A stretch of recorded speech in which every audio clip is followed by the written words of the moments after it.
25 de abril de 2020, sábado, lição 5, jovens. Tema da semana: profissão e chamado. Texto-chave: leia os textos bíblicos desta semana. Neemias 1:11 a Neemias 2:9. Só-lhe deu glória. No estudo da semana passada, vimos que a identidade direciona a missão. A Bíblia revela que fomos criados à imagem de Deus. Gênesis 1, 26, 27, Ele nos criou para a sua glória. Eclesiastes 12, 13, portanto, o mais elevado propósito na vida de cada ser humano deveria ser o de dar glórias ao Senhor. Os 24 anciãos que se encontram ao redor do trono do Altíssimo no céu fazem isso continuamente. Tu, Senhor, e Deus nosso, és digno de receber a glória, a honra e o poder, porque criaste todas as coisas e por tua vontade elas existem e foram criadas. Apocalipse 4:11. A pergunta é: tenho honrado e glorificado ao Senhor em minha vida? As 3 parábolas contadas por Cristo sobre a ovelha perdida, a moeda perdida e o filho pródigo, Lucas 15, 4-32, revelam algo que traz alegria ao coração de Deus: a salvação dos perdidos. Como cristãos, nossa missão deve contribuir para a salvação de pessoas. Ver Mateus 28, 18 a 20. Cada um de nós pode encontrar seu chamado específico. Qualquer coisa que prejudique o cumprimento da missão deve ser evitada. A fim de reconhecer e entender o chamado divino, é necessário ter percepção de alguns elementos, das habilidades pessoais, do desejo de realizar determinada missão e da providência divina. Depois, devemos pedir que o Senhor nos revele a maneira pela qual Ele deseja que cumpramos nosso chamado específico. A vocação está relacionada com o chamado, embora, na maioria dos casos, a profissão que lhe traz realização não seja idêntica ao seu chamado. Ela irá contribuir para a realização da sua missão. Nesta semana, iremos examinar a relação que existe entre vocação e chamado. Fim da lição. 26 de abril, domingo, lição 5, jovens. Copie Neemias 1, de 11 a Neemias 2, 9, na versão bíblica de sua preferência. Se estiver com pouco tempo, copie somente Neemias 2, de 1 a 5. Você também pode reescrever as passagens com suas palavras ou fazer um esboço do capítulo. Fim da lição. Bom dia. 27 de abril, segunda, lição 5, jovens. O que sou e o que faço? Neemias trabalhava como copeiro servindo ao mais poderoso monarca de sua época. Ele era a última linha de defesa contra qualquer atentado à vida do rei por envenenamento. Era uma grande responsabilidade. Enquanto o rei tinha a vida de todos os seus súditos em suas mãos, o copeiro tinha a vida do rei em seu copo. Neemias era um dos poucos a quem havia sido confiada a vida do rei.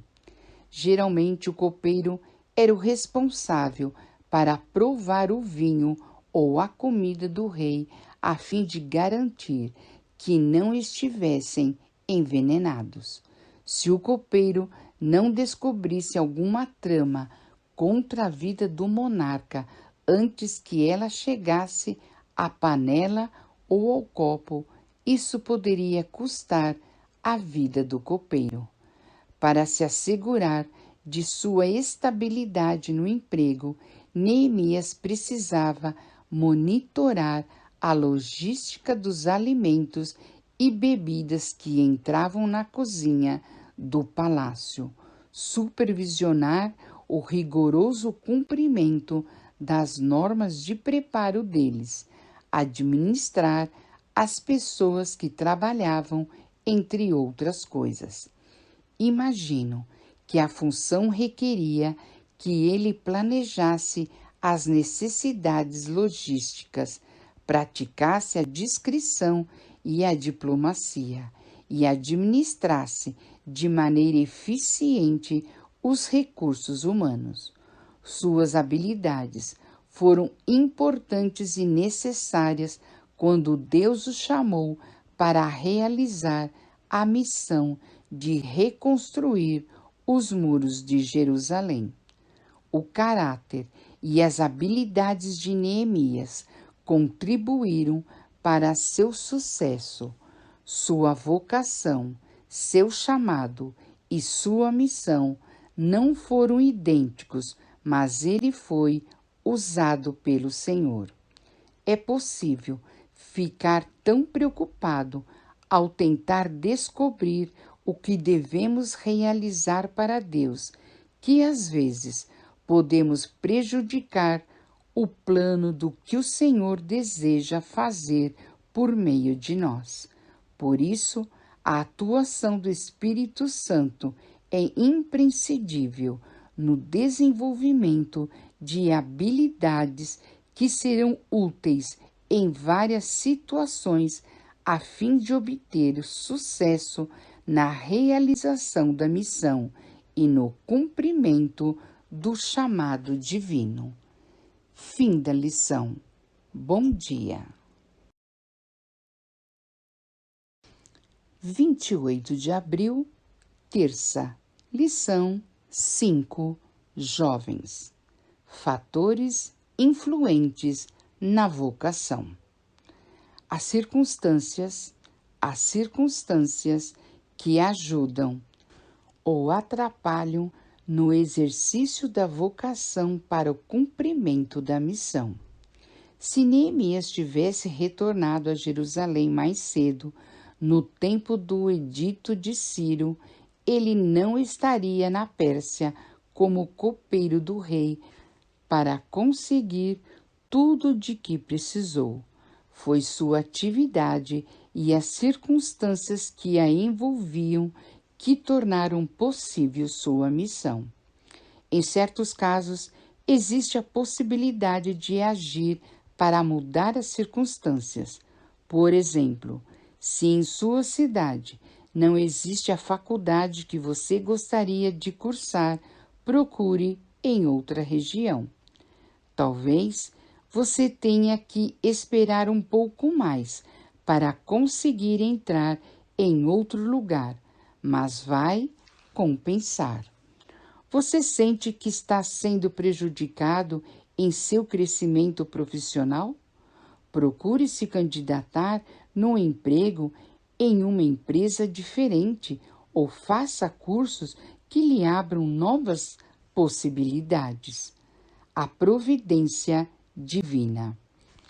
Há momentos em que parece que as portas e janelas estão todas fechadas.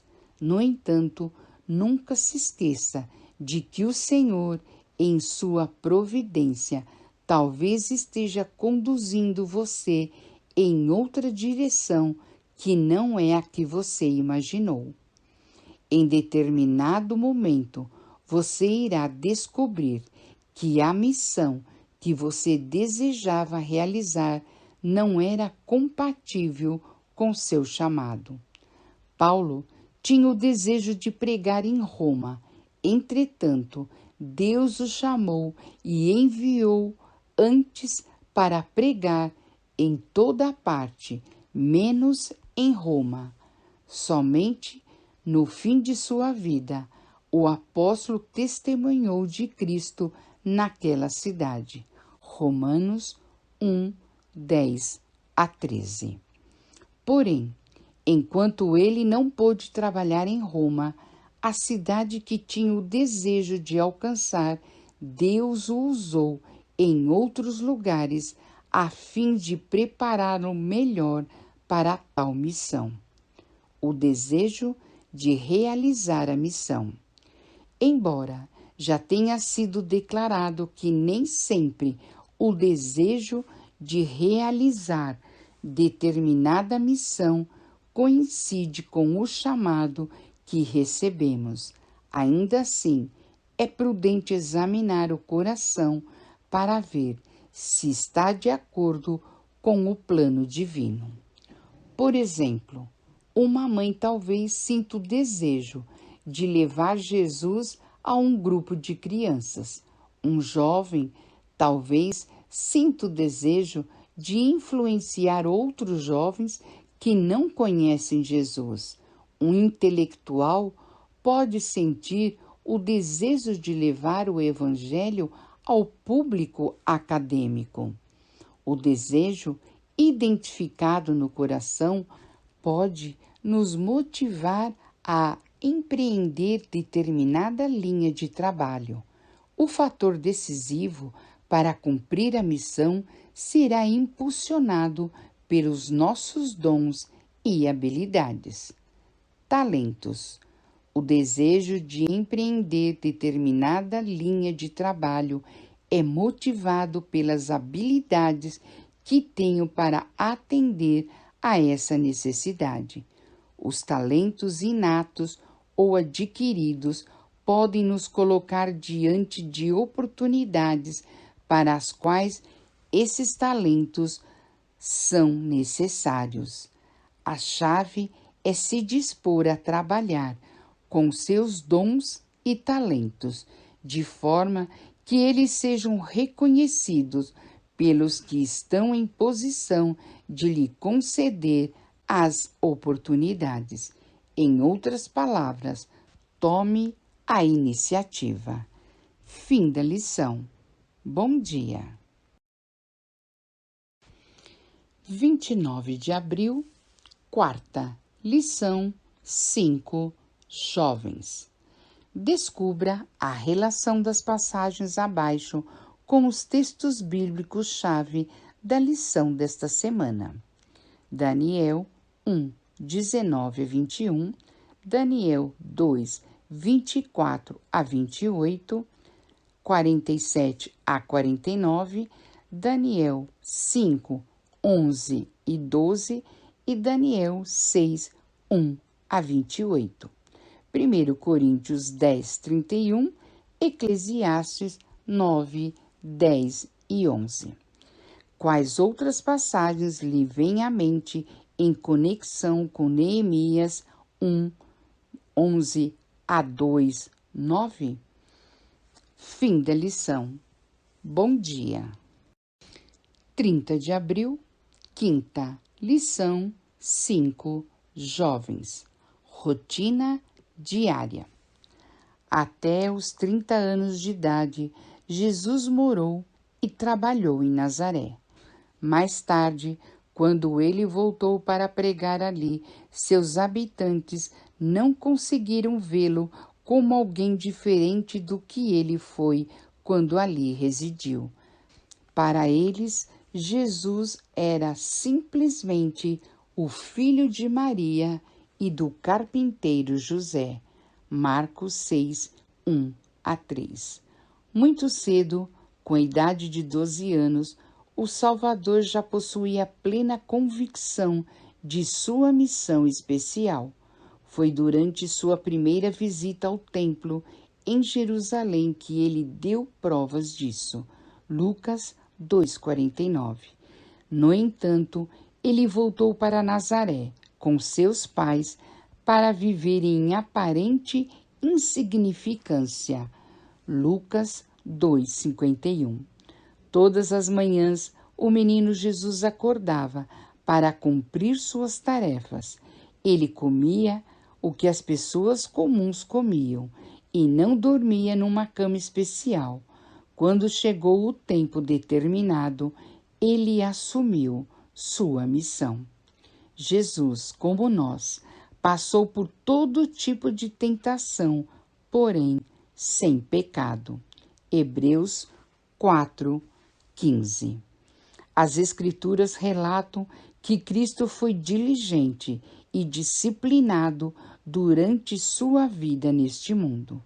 Na obscuridade da pequena Nazaré e no anonimato de um nascimento humilde, ele sempre fez o que agradava a Deus. João 8:29. Quando as luzes se apagavam, o caráter de Jesus brilhava.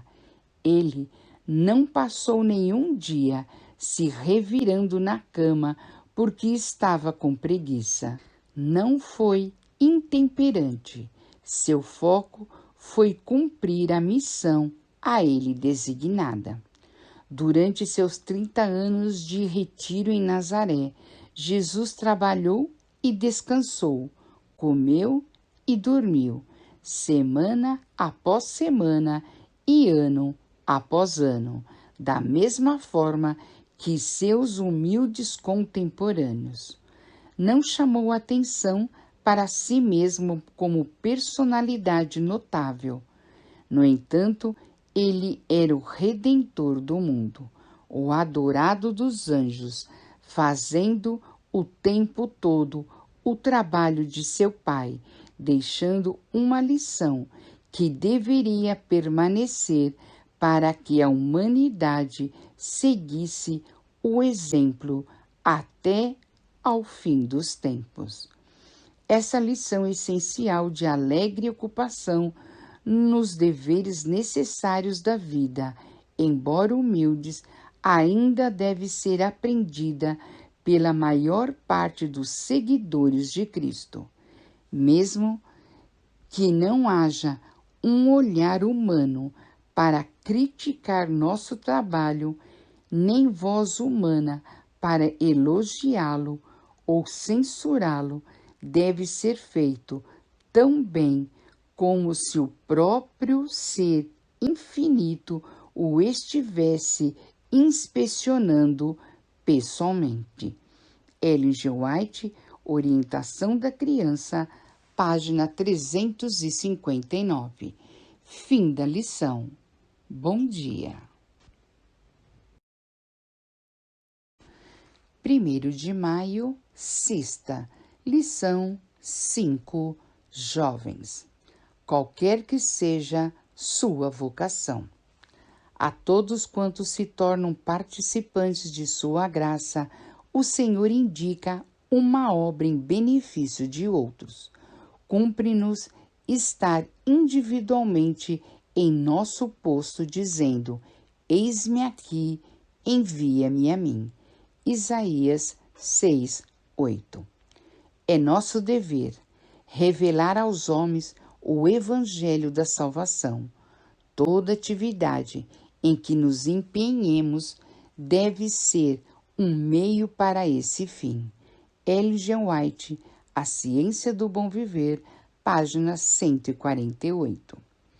Exige muito mais graça e severa disciplina de caráter trabalhar para Deus com habilidade de mecânico, comerciante, advogado ou agricultor, aplicando os preceitos do cristianismo nos negócios comuns da vida, do que atuar como reconhecido missionário no campo de trabalho, onde a posição da pessoa é compreendida e metade de suas dificuldades são evitadas por esse mesmo fato. Exige músculos e nervos espirituais fortes para aplicar a religião na oficina e no escritório, santificando os detalhes na vida cotidiana e subordinando cada transação mundana à norma de um cristão bíblico. Ellen G. White, Orientação da Criança, página 358, 359. Todo aquele que toma em seus lábios o nome de Cristo proceda de tal modo que os homens, vendo suas boas obras, sejam levados a glorificar seu Criador e Redentor. Ellen G. White, Serviço Cristão, página 27. Muitos estão insatisfeitos com sua profissão. Encontram-se, talvez, num meio incompatível. Seu tempo é ocupado em trabalho vulgar, quando seriam, pensam eles, competentes para responsabilidades mais elevadas. Às vezes, seus esforços parecem não apreciados ou estéreis, e o futuro se apresenta incerto. Lembremo-nos de que nosso trabalho, ainda que o não tenhamos escolhido, deve ser aceito como tendo sido escolhido por Deus para nós. Seja ele agradável ou não, temos obrigações de cumprir o dever que se nos apresenta. Tudo quanto te vier à mão para fazer, faze-o conforme as tuas forças, porque na sepultura para onde tu vais não há obra, nem indústria, nem ciência, nem sabedoria alguma. Eclesiastes 9:10. Nossos planos nem sempre são os planos de Deus. Ele pode ver que vale mais para nós e para a sua causa recusar nossas melhores intenções, como fez no caso de Davi. Mas de uma coisa podemos estar certos: ele abençoará e empregará no avanço de sua causa aqueles que sinceramente se consagram à sua glória com tudo o que possuem. Em sua amorosa solicitude e interesse para conosco, ele, que nos compreende melhor do que nós mesmos, permite-nos por vezes que procuremos de maneira egoísta satisfazer nossa ambição. Não tolera que omitamos os deveres domésticos, porém sagrados, que tudo de nós nos aguardam. Muitas vezes, esses deveres proporcionam a educação essencial à nossa preparação para uma obra mais elevada. Nossos planos são com frequência frustrados, a fim de que sejam cumpridos os planos de Deus a nosso respeito. Ellen G. White, A Ciência do Bom Viver, página 472, 473. Fim da lição.